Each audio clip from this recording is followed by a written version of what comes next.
breakfast?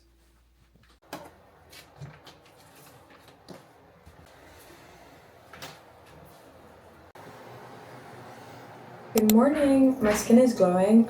I slept with one of these on, the Biodance Radiance Vita Niacinamide Real Deep Mask, but I woke up naturally at like 5 a.m. this morning, so I couldn't sleep with it any longer, so I peeled it off. That's why you guys didn't see. For a second, a little jet lag. We just got back to New York. I don't know what Vlad's doing, but it sounds like he's breaking down the house. I'm gonna put on a cute workout set, brush my teeth, do my skincare, and then we're gonna go make breakfast.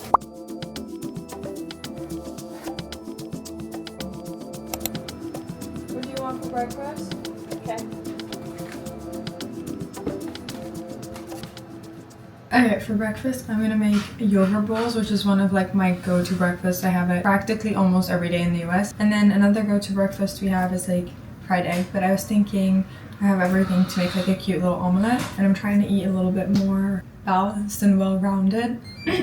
Like post-summer, I mean, it's August 2nd today, but now that we're back in the US, I'm trying to build a routine from the start. So anyway, that's why I'm eating what I'm eating.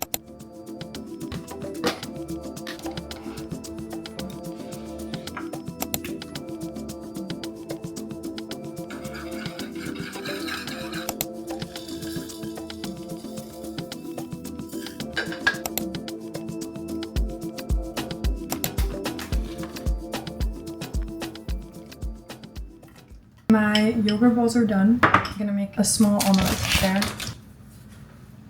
Hi, baby. Good morning. Good morning.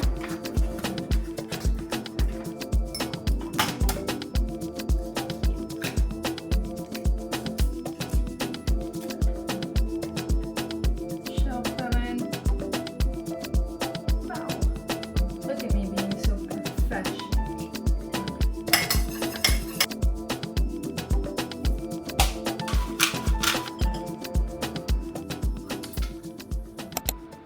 Yeah, added some olives, just because I love olives. If you guys watch my vlog, you know that we eat food mostly at the coffee table, but when it's like this nice out, we like to sit by the balcony, and it's just so pretty. I have such a pretty view. It's so warm out. I get some sunlight too. Vlad got me these flowers yesterday for National Girlfriend's Day, so I get this view with the sun coming through while we eat breakfast. I like taking advantage of it. I know the lighting's crazy. We're out for our morning walk. Fun fact about Central Park, I feel like everyone who lives in New York definitely knows this, but before 9 a.m. every day, the dogs are allowed to be like off leash, and there's a bunch of dogs in Central Park. So if you live in New York or visiting and you miss like pet or you just love dogs, I definitely recommend doing that. It's like nice weather in the summer, and then there's just a bunch of dogs. Even in the winter, there's a bunch of dogs too. So that's what we're doing right now. It's like 8 a.m. We've been up for about 3 hours. So I'm excited to go and give into like a nice, good walk.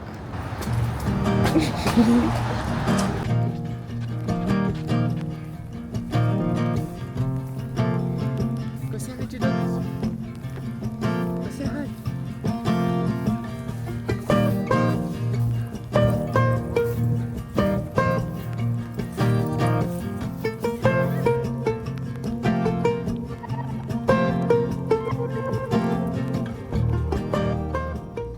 I've genuinely missed Central Park so much. It's making me kind of ill thinking about it. Ill? Yeah, like I've missed it so much. Like I thought about it probably like every other day. I was thinking about this, and now that I'm here, it's like, it's not like I over glamorize it, you know what I mean? It's like, it's giving the feeling exactly that I thought it would give me. And I like it the most in the summer when it's like very crisp air and I can wear little sets like that and not be cold. Like it's a little chilly but not like cold. Or in the fall when I have like my Uggs and you can walk on the leaves and it's like crunches. Those are my favorite times, I think.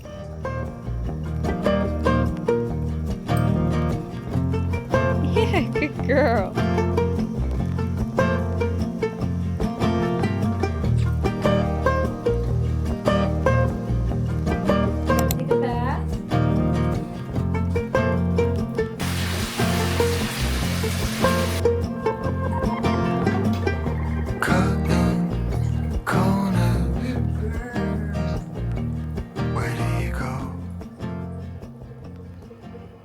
came home to the nice surprise yesterday of our dishwasher being broken, and I had fully filled it up not noticing that it was broken yet. So now the dishes have piled up because they were supposed to come yesterday, but the maintenance team in my building comes basically at the opposite time that you ask them to every single time without fail. So I had not much hope, and they did not come. But because they did not come and we're going on a little mini trip next week, I do want to keep on top of the dishes because it's piling up very fast.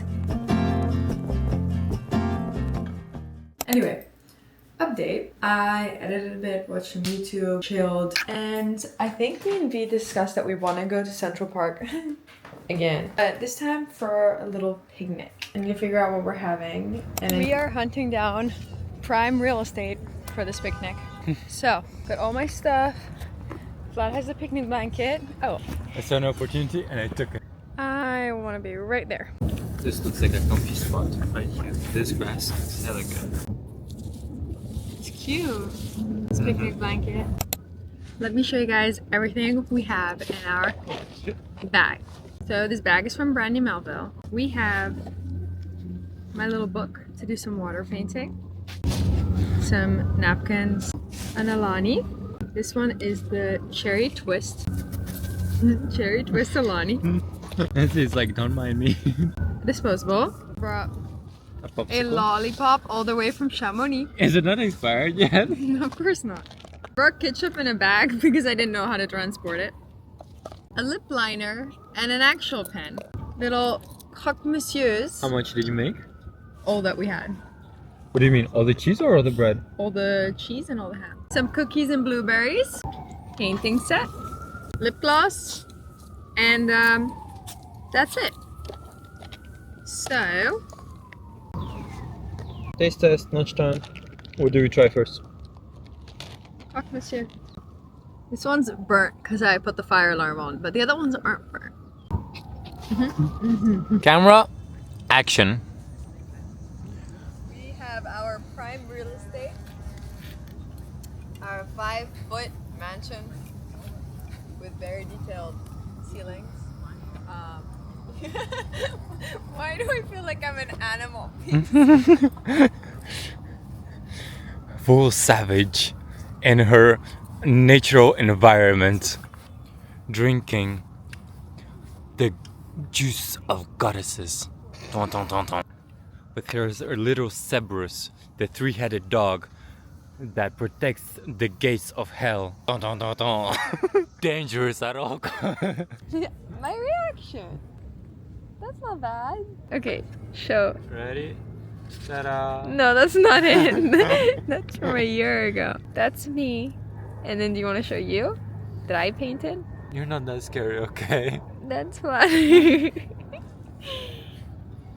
Here, I'll add you a hat and I'll shade your face so like it's as if you're like Okay, the yeah, shadow. yeah. So I thought before we left we could do a little what do we call it? Little chit chat. A little chit chat. Yeah. What's this chit chat about today? But we are doing an ASMR. Oh. Ew. Since we've been together for almost 5 years, let's give some relationship advice / just what we've done, because I don't know if we're particularly people to ask for advice because I'm not qualified or anything, but yeah. What's your biggest advice to new couples? If I could give one advice, it's like you have to find someone with the same mindset as you, similar goals in life, similar like future objectives. I think it's also important that you're somewhat from the same background.